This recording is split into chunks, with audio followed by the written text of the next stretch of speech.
Shri Krishna institute of fire safety engineering के YouTube channel पर आपका बहुत हम लोगों का चल रहा था fire extinguisher. Fire and safety में तीसरा चैप्टर फायर एक्सटिंग्विशर। जैसा कि हम लोग फायर एक्सटिंग्विशर में ये देख चुके थे कि फायर एक्सटिंग्विशर 4 प्रकार के थे: water type, foam type, DCP type और एक गैस टाइप। तो बाकी के 3 और उनके सारे पार्ट्स हमने क्लियर कर दिए थे। अब आखिरी एक्सटिंग्विशर हमारा है gas type portable fire extinguisher. Gas type portable fire extinguisher.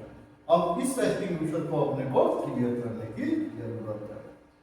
तो देखिए, आपसे रिक्वेस्ट है कि चैनल को लाइक सब्सक्राइब जरूर करते रहिए, बेल आइकन दबाते रहिए ताकि आपको समय पर सारे नोट्स मिलते रहें। आपका फायर एंड सेफ्टी के सारे इंटरव्यू अच्छे से क्लियर होते रहेंगे। ठीक है, चलिए तो हम लोग बात कर लेते हैं कि gas type portable fire extinguisher. तो gas type portable fire extinguisher 2 प्रकार के होते हैं। एक होता है halon gas type portable fire extinguisher और दूसरा होता है CO2 gas type portable fire extinguisher. ठीक है, तो जिसमें से यह halon gas type portable fire extinguisher जो है इसको बंद कर दिया गया। ये हेलोन गैस जो थी ये ओजोन परत को खराब कर रही थी। ओजोन परत को खराब कर रही थी, जिसके कारण इस पूरे गैस को विश्व स्तर पे बंद कर दिया गया। पूरे विश्व में कहीं भी किसी भी देश में अब इस गैस का उपयोग नहीं किया जाता है। ठीक है, तो अब इस एक्सटिंग्विशर के बारे में आपको पढ़ने की, जानने की कोई आवश्यकता नहीं है। केवल अब आपको एक ही एक्सटिंग्विशर जानना है, वो है आपका CO2 gas type portable fire extinguisher. तो इसी एक्सटिंग्विशर के बारे में हम लोग ढंग से समझते हैं। ठीक है, चलिए तो देखिए, CO2 gas type portable fire extinguisher की कैपेसिटी होती है 4.5 kg।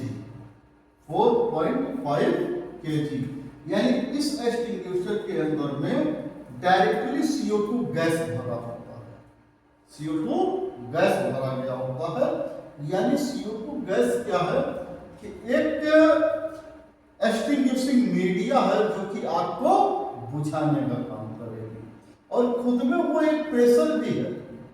उसको निकलने के लिए किसी अलग से किसी प्रेशर की आवश्यकता नहीं है। तो इसमें जाहिर सी बात है, ये कह सकते हैं कि ये खुद में ही एक प्रेशर है। यानी इस एक्सटिंग्विशर के अंदर में सीधा 4.5 kg यानी 4.5 kg जो है CO2 गैस भरा गया होगा। ठीक है, उसके बाद बात कर लेते हैं इसका IS नंबर क्या होगा, यानी IS कोड क्या होगा, इंडियन स्टैंडर्ड। यानी सीधा सीधा कह सकते हैं कि 2878 इसका IS कोड होगा, है ना। और ये कौन सी आग बुझाएगी, यानी क्लास इसका क्या होगा, तो जाहिर सी बात है कि ये B और C की आग। B बोलो तो लिक्विड फायर और C बोलो तो गैस फायर। लिक्विड फायर में क्या क्या आता है, तो डीजल, पेट्रोल, मिट्टी का तेल, पेंट, वार्निश, कुकिंग ऑयल, ये सारे जो है क्लास B के अंदर में आएंगे। और क्लास C के अंदर में क्या आएगा, तो जाहिर सी बात है कि LPG, CNG, है ना, प्रोपेन, ब्यूटेन, हाइड्रोजन, ये सारी गैसें जो हैं, जितने भी गैसों में आग लगती है वो सभी क्या क्लास C के अंदर में आएंगे। और जैसा कि आपको हमने पहले भी बता दिया, क्लास C के अंदर में ही इलेक्ट्रिकल फायर को भी रखा जाता है।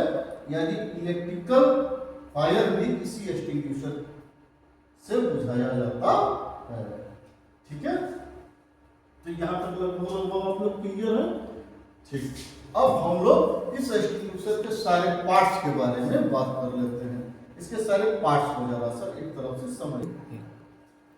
इसके पार्ट में पहले हम लोग बात करते हैं इसके मेन एयर रिलीज वाल्व की। मेन एयर रिलीज वाल्व यानी इसके ऊपर में जो वाल्व लगा है सेम नल की टोटी की तरह, सीधा सीधा जैसे टोटी घुमाते हैं इस तरह से करके जैसे ही आप घुमाएंगे तो ये क्या होगा, इसका एनआरबी खुल जाएगा और गैस जो है प्रेशर के संग बाहर निकलने लगता है।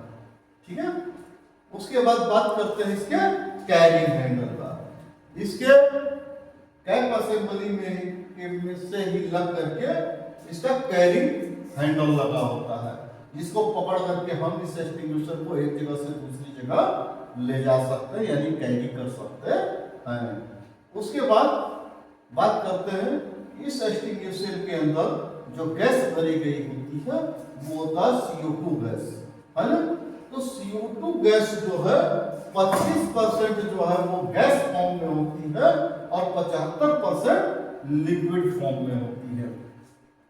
क्योंकि CO2 गैस भरने के लिए इतना ज्यादा इसको कंप्रेस्ड कर दिया जाता है कि इसके अंदर की जो गैस होती है वो लिक्विड फॉर्म में बदल जाती है, यानी 75% लिक्विड हो जाता है और 25% गैस फॉर्म में रहता है।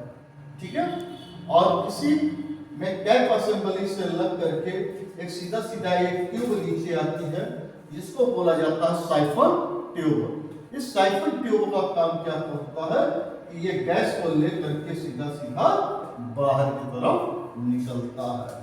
ठीक है, अब बात कर लेते हैं इसमें सेफ्टी पिन। सेफ्टी पिन यानी इसके एयर रिलीज वाल्व में एक सेफ्टी पिन लगा होगा।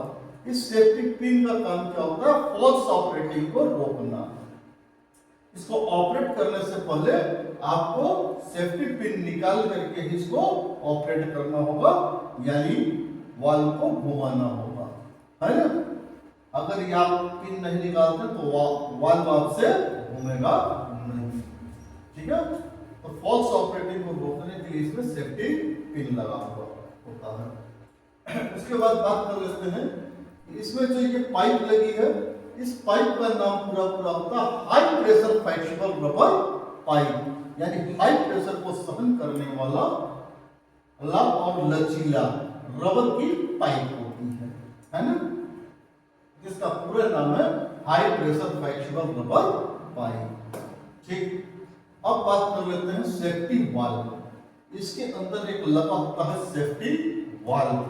तो देखिए सेफ्टी वाल्व को लेकर के अक्सर एक क्वेश्चन खड़ा हो जाता है कि मान लीजिए किसी कमरे में इस एक्सटिंग्विशर को लगा दिया गया, जैसा कि आपने ये बताया कि 75% लिक्विड और 25% गैस फॉर्म में गैस होती है, और ये एक्सटिंग्विशर किसी कमरे में लगा हो, उस कमरे में आग लग जाए और ये एक्सटिंग्विशर भी गर्म होने लगे, तो जाहिर सी बात है ये लिक्विड भी गर्म होगा, हीट होने के बाद वेपर में चेंज होगा, तो क्या एक्सटिंग्विशर फट जाएगा?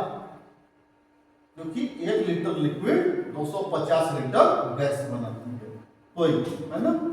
तो जाहिर सी बात है क्या ऐसी स्थिति में एक्सटिंग्विशर फट जाएगा, है ना? तो नहीं, वो नहीं फटेगा क्योंकि इसमें लगा है एक सेफ्टी वाल्व। अगर ऐसी स्थिति में आ गई तो सेफ्टी वाल्व क्या होगा, वो खुल जाएगा और गैस उसके रास्ते बाहर निकल जाएगी, सेफ्टी वाल्व से बाहर निकल जाएगी। ठीक है, तो एक्सटिंग्विशर ऐसी किसी भी स्थिति में खराब नहीं होगा या फटेगा नहीं। अब बात कर लेते हैं इसमें डिस्चार्ज हॉर्न। इस एक्सटिंग्विशर के अंदर में डिस्चार्ज हॉर्न लगा होता है, यही एक इसकी सबसे अच्छी पहचान है, इसका डिस्चार्ज हॉर्न। इसके डिस्चार्ज हॉर्न को देख करके हम इसकी पहचान कर सकते हैं। और देखिए इंटरव्यू में अक्सर कभी आपसे ये पूछ दिया जाता है कि ये डिस्चार्ज हॉर्न क्यों लगा है, अगर न होता तो क्या हो जाता। तो जाहिर सी बात है अगर डिस्चार्ज हॉर्न न होता, ऐसे में आप इसको ऑपरेट करते, यहाँ से जब गैस निकलती तो जाहिर सी बात है उस गैस का प्रॉपर जेट नहीं बनता, वो गैस फैल जाती है। तो उसका जेट प्रॉपर जेट बने, इसके लिए उसमें लगा होता है डिस्चार्ज हॉर्न, ठीक ना, डिस्चार्ज हॉर्न लगा होता है। तो अगर आपसे ये पूछ लिया जाए डिस्चार्ज हॉर्न क्यों लगा है, तो जाहिर सी बात है कि गैस का जेट बनाने के लिए, है ना। तो इस तरह से करके इसके सारे पार्ट्स के बारे में आपसे प्रॉपर पूछा जाता है, तो इनके सारे चीजें आपको तैयार करने की आवश्यकता होती है। अब इसके दूसरे वीडियो में हम लोग बात करेंगे इसका, इस एक्सटिंग्विशर की बनावट क्या है, इसके चलाने का तरीका क्या है, इसका पहचान क्या है, इसको दोबारा भरने का तरीका क्या है, और इसका टेस्ट एंड चेकिंग क्या है। ये सारी चीजें हम लोग इसके दूसरे वीडियो में क्लियर करेंगे। इसके लिए आप चैनल को लाइक सब्सक्राइब करते रहिए ताकि आपको सारे वीडियो मिलते रहे। चलिए अभी के लिए इतना ही। जय हिंद, जय श्री कृष्ण।